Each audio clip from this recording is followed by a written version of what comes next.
दोस्तों, क्या आपने कभी इस बात पर गौर किया है कि कभी कभी तो हम बैठे बैठे ही थक जाते हैं और कभी कभी हम बहुत ज़्यादा काम कर लेते हैं फिर भी हमें थकान महसूस नहीं होती। कभी कभी आप पूरे दिन घर में बैठे रहते हैं, कोई काम नहीं करते, लेकिन पूरे दिन बैठे रहने के बाद भी आपका शरीर थका हुआ महसूस करता है।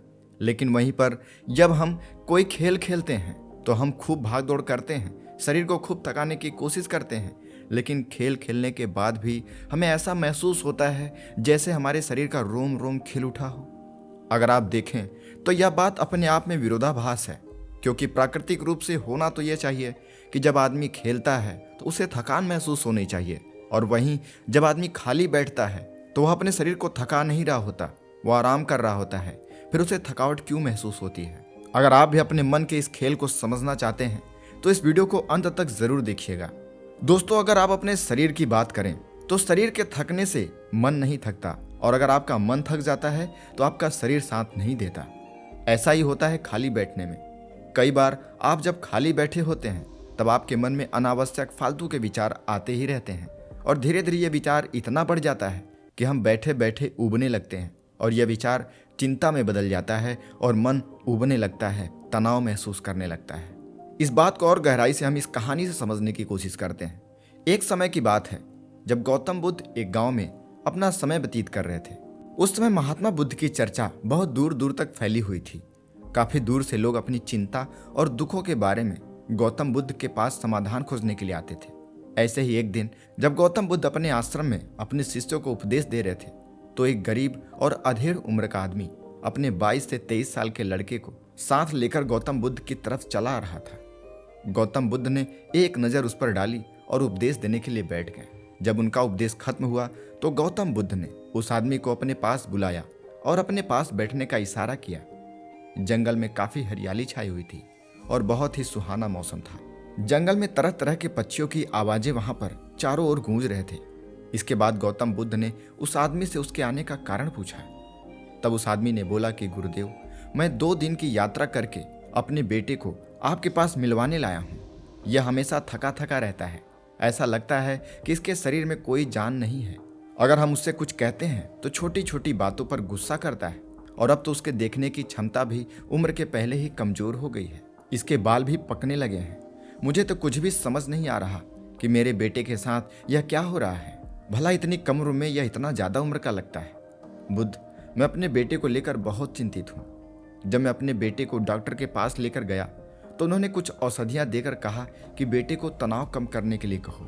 वो अपने दिमाग से बहुत तनाव लेता है और इसी वजह से उसकी ऐसी हालत हुई है।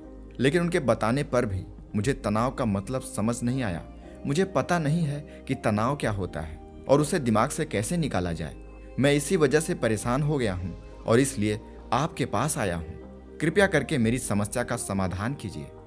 यह सुनकर गौतम बुद्ध उसके लड़के को बड़े गौर से देखते हैं, उसकी आंखों में देखते हैं, उसके चेहरे को देखते हैं और फिर उसके हाथ के नब्ज को भी देखते हैं। यह सारी विधियां करने के बाद गौतम बुद्ध उस आदमी से कहते हैं कि तनाव लेना तो कोई नहीं चाहता, लेकिन फिर भी तनाव लोगों को दीमक की तरह चाट रहा है और ज्यादातर इंसान को इसका पता नहीं चलता कि वह तनाव में जी रहा है। लेकिन अगर वह इंसान तनाव को समझ लेता है तो तनाव उसकी जिंदगी से चला जाता है। तनाव के बारे में वह यह जान लेता है कि वह कितना तनाव में है और वह समस्या का समाधान भी खोज लेता है। दोस्तों, ऐसा कहने के बाद गौतम बुद्ध कहते हैं कि सबसे पहले तो हमें यह समझना होगा कि तनाव क्या होता है। जब कोई इंसान कोई काम करता है और उसका मन कहीं दूर भटक रहा होता है, काल्पनिक होता है, तो उसके शरीर और मन के बीच में दूरी पैदा हो जाती है। और जितनी दूरी शरीर और मन के बीच में होती है, इसी दूरी को हम खिंचाव या तनाव कहते हैं। कोई आदमी खेल खेलने के बाद फुर्ती क्यों महसूस करता है? हालांकि खेल खेलने के बाद उसके शरीर को थकना चाहिए, लेकिन समझने की बात यह होती है कि खेलते वक्त हमारा शरीर पूरी तरीके से खेल पर केंद्रित होता है, जिससे शरीर और मन में दूरी पैदा नहीं होती और इसलिए कोई तनाव पैदा नहीं होता, बल्कि हमारा तनाव दूर हो जाता है। और वहीं अगर हम कोई बेमन का काम कर रहे हों जिसमें हमारा मन न लग रहा हो, तो ऐसे में हम शारीरिक रूप से तो उस काम को कर रहे होते हैं, लेकिन हमारा मन कहीं दूर कल्पना में भटक रहा होता है। इससे शरीर और मन के बीच दूरी पैदा हो जाती है। इसलिए इंसान को एक बार में एक काम करना चाहिए और उस पर अपना तन और मन दोनों केंद्रित रखना चाहिए, जिससे आपके शरीर में कोई तनाव पैदा न हो। आगे गौतम बुद्ध कहते हैं कि तनाव के कुछ मुख्य कारण होते हैं और अगर हम इन कारण को जान लें तो हमारे अंदर तनाव कभी पैदा ही नहीं होगा। मुख्य रूप से जो तनाव के कारण हैं उनमें से सबसे पहला कारण है महत्वाकांक्षा। देखो, महत्वाकांक्षा होना अच्छी बात है, लेकिन कभी कभी आपने गौर किया होगा कि कई इंसान के कोई भी लक्ष्य पूरे नहीं होते, क्योंकि इंसान का कोई एक लक्ष्य नहीं होता। जब इंसान को एक लक्ष्य प्राप्त हो जाता है तो वह दूसरे की तरफ भाग जाता है और इसी तरह वह अपने लक्ष्य को पाने के लिए गोल गोल घूमता रहता है।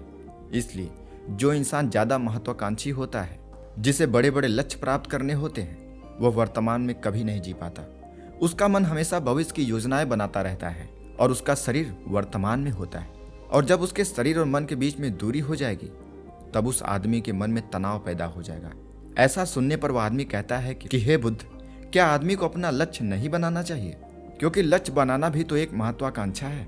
उस व्यक्ति की बात को सुनकर गौतम बुद्ध कहते हैं कि जीवन में कोई लक्ष्य बनाना गलत बात नहीं है। समस्या पैदा तब होती है जब हम सारा ध्यान उसके सफलता के सपनों में, उसके विचारों में बिता देते हैं। आपको लक्ष्य बनाने चाहिए, लेकिन उसके प्रति निरंतर मेहनत करना चाहिए। भविष्य के बारे में बहुत ज्यादा नहीं सोचना चाहिए। अगर आप कार्य करते रहेंगे तो आप जरूर ही अपने लक्ष्य को प्राप्त कर लेंगे, लेकिन ज्यादातर इंसान ऐसा नहीं करता। वह लक्ष्य बनाता है, थोड़ा सा कार्य करता है, या फिर कहो उसके पहले ही, उसके पूरे होने के बाद की सपने में डूब जाता है, उसकी योजना में डूब जाता है, और ऐसे में जब वह कार्य नहीं कर पाता तो वह परेशान हो जाता है। इसके बाद गौतम बुद्ध ने तनाव का दूसरा कारण बताया। तनाव का दूसरा कारण है जलन। गौतम बुद्ध ने बताया कि जब आदमी किसी से जलने लगता है तो भी उसके मन में तनाव आ जाता है। किसी से जलन की भावना उसके मन में अंदरूनी रूप से घाव बना देती है। अंदरूनी घाव का मतलब है मन का घाव। शरीर का घाव तो भर जाता है, लेकिन मन का घाव कभी नहीं भरता। इसलिए इंसान को दूसरों की तरक्की से कभी भी जलना नहीं चाहिए। आगे गौतम बुद्ध कहते हैं कि तनाव का तीसरा कारण है किसी दूसरे से अपेक्षा करना। गौतम बुद्ध कहते हैं कि इस दुनिया में आदमी के ज्यादातर दुखों का कारण अपेक्षा ही है। गौतम बुद्ध ने कहा कि एक पिता होने के नाते वह अपने बेटे से बहुत सारी अपेक्षाएं रखता है। मेरा बेटा एक कामयाब इंसान बनेगा, वह जिस तरह मैं चाहूं उसी तरह जीवन जिएगा। ऐसे में जब आदमी किसी से अपेक्षा करने लगता है तो कहीं न कहीं वह अनजाने में खुद के लिए तनाव पैदा कर रहा होता है। जरा सोचिए कि कहीं बेटा अगर अपने पिता के हिसाब से नहीं चलेगा, वह नहीं बन पाएगा जो उसका पिता चाहता है, तो फिर उसके पिता के मन में तनाव आ जाएगा, वह चिंता में डूब जाएगा। ऐसे ही तमाम रिश्तों के साथ होता है, तमाम कार्यों के साथ होता है। इसलिए किसी से अपेक्षा नहीं करनी चाहिए, ना ही दूसरों से और ना ही खुद से। गौतम बुद्ध कहते हैं कि तनाव का अगला कारण है मन का काम न होना। मन का काम न करने से भी तनाव पैदा होता है। जिस काम में हमारा मन नहीं लगता, जिसमें हमारी रुचि नहीं होती, उस काम में हम अपना मन नहीं लगा पाएंगे। हमारा मन कल्पनाओं की उड़ान भरेगा और हमारा शरीर वह कार्य करने के लिए बैठा होगा। ऐसे में मन और शरीर के बीच में दूरी पैदा होगी। दोनों में दूरी पैदा होने के कारण मन में तनाव पैदा होने लगता है। इसलिए आदमी को सिर्फ रुचि के हिसाब से ही काम करना चाहिए। जिसमें उसका मन लगे उसे वही कार्य करना चाहिए। अगर आप कार्य करते समय आपका मन उसमें नहीं लग रहा तो कुछ देर के लिए उसे बंद करिए, फिर आपका जब मन करे उस कार्य को करने का तब आप उसे करिए। गौतम बुद्ध ने तनाव का अगला कारण बताया शरीर में किसी भी तरह की कठिनाई या पीड़ा होना। गौतम बुद्ध कहते हैं कि जब आदमी को कोई भी शारीरिक कष्ट होता है तो आदमी का मन उस बीमारी के बारे में सोचता रहता है, उस कष्ट के बारे में सोचता है, जिससे उसके मन में दुख के विचार बनते हैं और वहीं पर तनाव पैदा होता है। यह सुनकर उस आदमी ने कहा कि हे बुद्ध, शारीरिक दुख तो किसी को भी हो सकता है, तो क्या वह आदमी हमेशा तनाव में ही जिएगा? इसका जवाब देते हुए गौतम बुद्ध ने कहा कि यह बात ख्याल रखना चाहिए कि हमारा जीवन दुखों का सागर है। जैसे जैसे हमारी उम्र बढ़ती है वैसे वैसे बीमारियां आती हैं, दुख आते हैं और एक दिन हमारी मौत भी हो जाती है। बीमारियां जीवन का अभिन्न हिस्सा है। यह किसी को समय से पहले आ जाती है तो किसी को समय के बाद आती है। लेकिन जब इंसान का मन उसके बारे में समझने लगेगा, इन बीमारियों के बारे में समझने लगेगा, तो वह अपनी बीमारियों के बारे में सोचकर ज्यादा तनाव नहीं करेगा, क्योंकि यह जीवन का एक अभिन्न हिस्सा है। पर अपने शरीर को स्वस्थ रखने के लिए हर इंसान को शारीरिक रूप से मेहनत, व्यायाम, ध्यान वगैरह अवश्य ही करना चाहिए, जिससे उसका शरीर और मन लंबे समय तक स्वस्थ बना रहे। आगे गौतम बुद्ध कहते हैं कि तनाव का आखिरी और मुख्य कारण है भविष्य के बारे में ज्यादा सोचना। लगातार सोचते रहना भी एक बीमारी होती है। गौतम बुद्ध इसे समझाते हुए कहते हैं कि तुमने देखा होगा कि आजकल ज्यादातर इंसान बैठे बैठे ही फालतू के विचार कर रहा होता है। वह सड़क पे चल रहा होता है तो दूसरे के बारे में बात कर रहा होता है, ग्रुप में बैठा होता है तो किसी योजना की जगह किसी इंसान के अच्छे बुरे चीज के बारे में बात कर रहा होता है, जिसका उसके जीवन से, उसके समाज के जीवन से कोई भी संबंध नहीं है, बल्कि वह उसके ऊपर नकारात्मक प्रभाव ही डालते हैं। फिर भी प्रत्येक इंसान ऐसा कर रहा होता है, वह फालतू के विचारों में खोया हुआ रहता है। लेकिन ऐसे में हर इंसान को अपने विचारों के प्रति सजग होना चाहिए। जब उसके मन में यह विचार आए तो उसे अपनी बुद्धि का प्रयोग करते हुए यह सोचना चाहिए कि क्या यह विचार हमारे काम का है या नहीं है। जब आप किसी व्यक्ति के बारे में बात कर रहे हो तो भी इंसान को इस बात के प्रति सजग होना चाहिए कि वह बात जो कर रहा है वह उसके फायदे का है या अनावश्यक है। अगर आप अनावश्यक बातें करेंगे तो वह आपके तनाव का कारण बनेगा। बहुत सारे लोग सोचते हैं कि ऐसी बातें करने से उनका तनाव कम होता है, लेकिन ऐसा बिल्कुल नहीं है। इससे तनाव और बढ़ जाता है। आपकी आदत, आपके मन की प्रोग्रामिंग बिगड़ती है, इसलिए फालतू के विचारों से बचना चाहिए। ऐसी बात सुनकर उस आदमी ने गौतम बुद्ध के सामने हाथ जोड़ते हुए पूछा कि बुद्ध, मेरा बेटा तो अभी मात्र 23 साल का है और उसमें इतनी समझ भी नहीं है कि वह इन सभी बातों का अनुसरण कर सके, तो इसलिए कृपया करके मुझे कोई आसान सा ऐसा मंत्र बताइए जिससे मेरा बेटा उस मंत्र का पालन करे और वह तनाव मुक्त हो जाए। यह सुनने के बाद गौतम बुद्ध ने कुछ सोचते हुए जवाब दिया, तो इसके लिए तुम्हें एक छोटा सा काम करना होगा।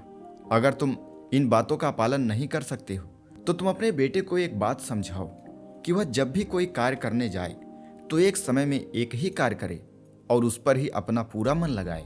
जब वह एक समय पर एक ही कार्य कर रहा होगा तो उसका पूरा ध्यान एक ही कार्य पर लगेगा। इसका धीरे धीरे अभ्यास करने से वह अपने मन के विचारों को बड़ी आसानी से समझने लगेगा, वह उसके प्रति सजग होने लगेगा। यह बात कहते कहते गौतम बुद्ध उस लड़के से कहते हैं कि अगर तुम्हारा ध्यान इधर उधर भटकता है तो तुम उसे वापस लेकर आओ, अपना ध्यान अपने उसी एक काम पर लगाओ। यह सबसे आसान और सबसे अच्छा तरीका है। अगर तुम खाना खा रहे हो तो खाना खाने पर ही ध्यान केंद्रित करो, अगर तुम चल रहे हो तो चलने पर ही ध्यान केंद्रित करो। इससे तुम्हारा मन और तुम्हारा शरीर एक ही जगह पर होगा, उन दोनों के बीच में दूरी पैदा नहीं होगी, और जब उन दोनों के बीच में दूरी पैदा नहीं होगी तब तुम्हारे मन में तनाव भी नहीं आएगा। दोस्तों, इस कहानी के सुनने के बाद मैं आपसे एक बात कहना चाहता हूँ कि आज के समय में हर एक व्यक्ति एक समय में 3 से 4 काम कर रहा होता है। कहो इससे ज्यादा ही कार्य कर रहा हो।